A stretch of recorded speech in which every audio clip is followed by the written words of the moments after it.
tema do vídeo de hoje é lição de casa e eu convidei duas pessoas muito especiais que eu sou muito fã. A Roberta e a Thaís Bento, mãe e filha. Isso. Muito bem-vindas. Ai, obrigada. Nós estamos muito felizes de estar aqui com você hoje. Eba. Muito felizes. Elas são educadoras e tem um site e canal do YouTube muito legais. Gente, já anota para vocês poderem seguir, acompanhar e aprender bastante. SOS Educação. Vou deixar todos os links tudo aqui na descrição do vídeo. Tá certo? Tá certo. Vamos falar de lição de casa? Vamos.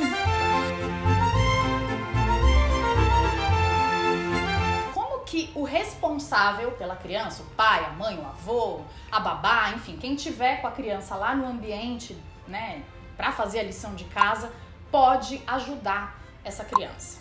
Acho que uma primeira dica para os pais, legal, é falar que para ajudar a criança, ele não precisa saber o conteúdo da lição de casa. Então, muitas vezes o pai acaba ficando inseguro por não saber, ou falando que quando foi da época dele, ele aprendeu de outra forma, então não consegue ajudar o filho com o conteúdo. Os pais podem ajudar na criação do hábito de ter a responsabilidade da lição de casa. E no estabelecimento da rotina adequada para que a hora da tarefa não seja um momento de estresse. Tá. E aí, o primeiro ponto é que a tarefa seja feita no mesmo horário todos os dias. Criar uma rotina mesmo. Exatamente. E um dos benefícios de fazer todos os dias no mesmo horário é que o nosso cérebro passa a se preparar esperando aquele momento. Então fica menos cansativo para a própria criança ou adolescente. E a gente faz uma analogia com a questão da fome. Quando você tem um hábito de almoçar todos os dias ao meio-dia, sem olhar no relógio, você sabe que tá chegando o meio-dia, porque o seu estômago começa a te avisar ali que, né, tem alguma coisa acontecendo. E conforme você faz a tarefa todos os dias no mesmo horário, o seu cérebro também se habitua e ele fica esperando aquele momento e vai estar mais preparado para se concentrar. Tá. Então, qual é esse horário? Aí sim, é isso que eu ia te perguntar. Tem um horário ideal para você? Aí se define dentro da rotina da família e até tomando em conta, assim, valorizando muito a questão de cada criança. Porque às vezes tem pais que têm mais de um filho e pode ser que o horário seja diferente. Sim. Até porque alguém que chega da escola e precisa tirar um cochilo, por exemplo, não tem problema, dorme primeiro. Tem uma atividade extra, um inglês, um balé, alguma atividade física, vai primeiro, na volta ainda pode descansar um pouquinho e depois fazer a tarefa. Mas tem aquele aluno que gosta de chegar e ficar livre. Então assim, tudo bem, comer alguma coisa, descansar só um pouquinho e fazer a tarefa, desde que todos os dias faça no mesmo horário. No mesmo horário. Já ajuda muito. Quem tem 2 filhos, faz a lição de casa com os 2 ao mesmo tempo ou dá uma atenção individual? Se por acaso o horário bater de todo mundo da família, aí o cenário ideal seria assim, os 2 filhos fazendo a tarefa, o pai, a mãe ou o responsável ali por perto, ou trabalhando no computador, ou lendo uma revista, fazendo alguma outra atividade que também exija concentração, mas que seja responsabilidade do pai, para o filho entender que assim, cada um tem sua responsabilidade, a tarefa não é responsabilidade do pai nem da mãe. Sim. Mas assim, estar junto, concentrado em outra coisa enquanto ele faz a tarefa, é bom para dar um exemplo de que, ó, eu também tenho as minhas coisas para fazer e consigo... Eu também tenho minhas tarefas, né? Isso assim, versus, né? O pai ficar totalmente focado na tarefa do filho. É isso que a gente não recomenda. Isso não pode fazer. Não é bom, porque a expectativa dessa criança vai ser depois que 100% do tempo o pai esteja prestando atenção nela e ela transfere isso para a sala de aula. E é geralmente o aluno que tem dificuldade em entender que ele não é o foco 100% do tempo. Entendi. E outra questão é a expectativa que ele tem de, se o pai fica 100% focado na tarefa, que o que eu faço para que minha mãe ou meu pai não desvie a atenção aqui da minha tarefa é quando eles começam não sei fazer, escreve para mim, porque ele quer. Então assim, estar presente, ajudar a falar, tá na hora de sentar para fazer a tarefa. Agora eu vou sentar aqui do seu lado, se precisar de ajuda você me fala. Dá uma olhadinha aí, tá precisando de alguma coisa aqui, olha mais para lá. Tudo bem. Agora ter o seu foco total na atividade que ele está fazendo da tarefa é que não é É estar presente, mas não 100% focado naquilo, porque afinal de contas é uma responsabilidade da criança fazer isso. Aquilo. E essa questão do estar presente, desde que você tenha uma rotina que permita que você esteja presente na hora da tarefa, num horário ainda viável para fazer a tarefa. O que eu quero dizer na prática? Uma mãe ou um pai, eles trabalham, por exemplo, tem pais que moram no interior e trabalham aqui em São Paulo. Tá. Eles chegam em casa depois das 8 da noite. E aí é muito tarde para sentar com essa criança para fazer a tarefa. E nesse caso nós sugerimos que os pais tem alguém, né, que ficou cuidando dessa criança, então que combine que o filho vai fazer a tarefa junto da avó ou da babá ou de quem fica cuidando.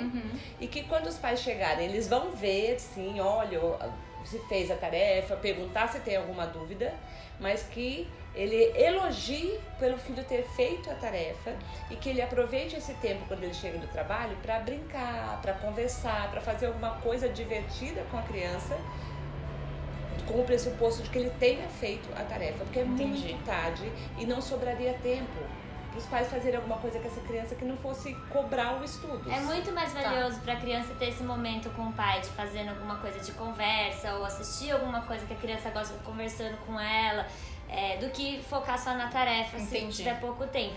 E muitas vezes esse é o caso daquela tarefa eterna, que a criança nunca acaba, vira um estresse, daí a mãe começa a brigar com o pai com a criança, a mãe com a criança, e daí vira uma bagunça na família. E muitas vezes é a criança querendo a atenção de todo mundo ali, porque ela percebe que quando a tarefa dela tá pronta, certinha, ninguém dá atenção pra ela. Daí a mãe ou o pai já chegam e vão fazer as coisas deles, e a tarefa é a forma de conseguir atenção. Então, uma dica que a gente dá pra isso é fazer junto com o filho mesmo um potinho e colocar nesse pote, cortar papeizinhos tipo de amigo secreto, assim. E aí escrever coisas legais que vocês gostam de fazer juntos, que sejam coisas rapidinhas, que assim, que levem de 15 a 20 minutos. Então, jogar uma rodada de um joguinho de tabuleiro. Brincar de esconde-esconde. Brincar de esconde-esconde. Pequenas experiências, assim, legais que a criança goste. E aí pode combinar que todo dia, quando chegar em casa, se tiver tudo certo, tudo feito da tarefa, vocês sorteiam alguma coisa pra vocês fazerem juntos. Bom incentivo esse, hein? É muito legal. E também isso ajuda para que o filho relacione o momento da tarefa com alguma coisa prazerosa, porque ele vai ligar o ter feito a tarefa com alguma coisa gostosa que ele fez depois. E com o tempo não vai mais precisar disso, porque fazer a tarefa já deixa de ser um peso e o que os pais e a criança vão fazer juntos é alguma coisa que eles resolvem ali na hora também. Mas no início isso ajuda muito, porque geralmente a analogia que fica pronta no cérebro é que fazer a tarefa é alguma coisa pesada, é chato, é demorado, toma tempo. Então quando você faz alguma coisa legal depois, na verdade o cérebro tira, né, da pode mente. ser prazeroso, porque vai me gerar algo prazeroso. Isso. Quando eu era criança, chegava em casa, né, aquele momento de fazer lição, mas eu queria brincar, e eu lembro da minha avó falando assim: primeiro a obrigação, depois a diversão. E eu repito isso com a minha filha, primeiro vamos fazer lição de casa aqui, já almoçou, tal, lição de casa e depois você brinca. Tá certo isso? Tá muito certo. E sabe o que tem de muito valioso nesse processo? Que provavelmente a sua avó fazia e passou pra você, e você também deve estar fazendo isso de forma correta. É não ter pena da criança ou do adolescente porque ele tem tarefa. Porque tem muitos pais que talvez até tentem usar alguma frase assim ou falar alguma coisa, mas eles mesmos ficam, mas coitado, acabou de chegar da escola, vai ter que fazer tarefa.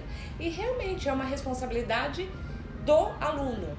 Então, quando você coloca dessa forma para sua filha, como a sua avó colocava, ajuda muito ela a assimilar que aquilo é responsabilidade dela. Então é muito legal. E sem peso, né? Não precisa falar, primeiro a obrigação. Não. Falar, primeiro a obrigação, depois é tudo a forma que você coloca também, né? Exatamente. A forma é muito mais importante do que o conteúdo, né? Passa muito mais a mensagem do que o conteúdo. Então.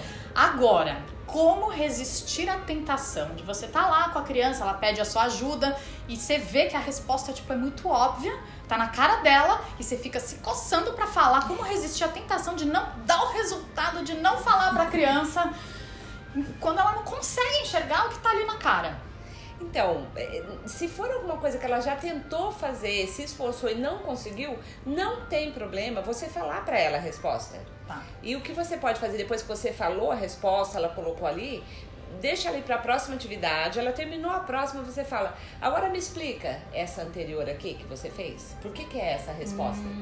Entendeu? É muito melhor do que ela ficar se torturando, não consegue chegar. Isso vai dando uma ansiedade e uma frustração muito grande se ela ficar tentando muito tempo e não conseguir. Então, se você fala a resposta, é só você segue em frente e volta e pergunta para ela, agora me explica esse daqui, pronto. Para ela mesma vai ser útil, para perceber o que ela fez ali, se ela entendeu ou não. E aí também você vai descobrir se ela pôs a resposta e continuou sem entender, aí é uma oportunidade para você explicar. Mas não tem problema, não precisa deixá-lo se torturando ali até encontrar. Mas a função da lição é muito importante até para o próprio aprendizado do que ela está tendo na escola, não só para ver o que ela precisa, o que tá com muita dúvida, o que não tá, mas também porque tudo que a gente aprende pela primeira vez, o nosso cérebro guarda como se fosse um rascunho. E durante as próximas noites de sono, ele joga fora todos os rascunhos que ele guardou lá, que ele acha que não são importantes. E o sinal para o cérebro de que aquele rascunho lá daquele conteúdo é importante e que durante a noite de sono, ao invés de jogar fora, ele tem que reforçar aquilo lá, é fazer a lição de casa. Então, quando a criança vê quando qualquer pessoa vê um assunto pela primeira vez e depois volta nesse assunto de alguma forma nos próximos dias, o cérebro já recebe o sinal de que aquilo é importante e nas próximas noites de sono ele fica trabalhando naquilo até realmente a criança guardar. Tanto é que se não tiver tarefa, a nossa sugestão é que o aluno escreva 5 linhas sobre o que ele aprendeu naquele dia daquela matéria, ou pegue uma atividade que fez em sala de aula, copia, faz novamente, só para dar esse sinal para o cérebro, olha, isso é importante. Então, se você gostou desse vídeo, faz o seguinte, daqui a pouco assiste de novo, anota aí pro seu cérebro, guardar tudo que você pode e precisa fazer para ajudar o seu filho na hora da lição de casa. Ou conta para alguém, liga para alguém e conta o que você ouviu que nós falamos, que daí também tá ajudando. E olha só que bacana, eu também tô lá no canal do YouTube SOS Educação, então vocês vão ver o que a gente conversou por lá sobre educação também, sobre crianças, e aproveita, já vai anotando tudo pra memorizar, né, gente? Exatamente. Isso mesmo. E se tiver dúvida também pode mandar que a gente responde. Eba, o pessoal pode escrever as dúvidas aqui nos comentários? Pode escrever aqui e nós respondemos depois ou por vídeo ou respondendo imediatamente a pessoa. Olha que chique, meu bem! Então deixa aí as suas dúvidas, as suas sugestões, inscrevam-se no canal, tanto aqui no Mãe de Primeira Viagem quanto lá no SOS Educação. Os links estão todos aí na descrição do vídeo, cards, telas finais, não tem desculpa pra não achar a gente, hein? Meninas, obrigada, viu? Amei! Adoramos também. Tchau, Beijo. tchau!